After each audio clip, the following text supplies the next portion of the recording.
एबे प्राय समस्ते फील्ड रे माने जो जगह रे कम रजिस्ट्रेशन हेची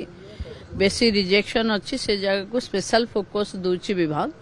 एबे गोटे मालकानगिरी रो दुईटा ब्लॉक रो रिपोर्ट आसीथिला दुईटी पंचायत रो भी रिपोर्ट आसीथिला सेठी कालीठू टीम पहुंची चंते सीडीपीओ को दायित्व रे वेरिफिकेशन चली मु भाबुची आमे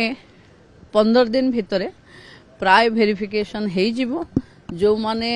योग्य हिताधिकारी से माने ए जो चतुर्थ पर्याय हबो सेथिरे आमे शामिल कर देबो जिल्ला रे वेरिफिकेशन विशेष भाबरे दरकार पड़े मालकानगिरी अच्छी कोरापुट बंडाहिल रे अच्छी गजपति रे अच्छी कोठी कोठी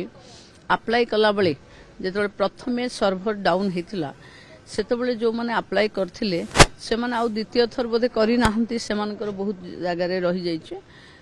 हे जीवो मतलब लागु जे फिजिकली माने प्रति जिल्ला रे 5-5 हजार फास्ट टार्गेट जदि वेरीफाई हे जो पुणे हे जो टार्गेट केते रखा जाय सर्वमोट 15 दिन भितर देखंदु लक्षे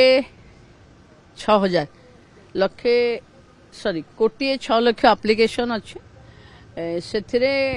2,67,000 भितरु 22% रो जा रिव्यू मनैथली 22% रो हे जाय छै बाकी आहुरी सब पड़ी के अछि आउ जो माने नुआ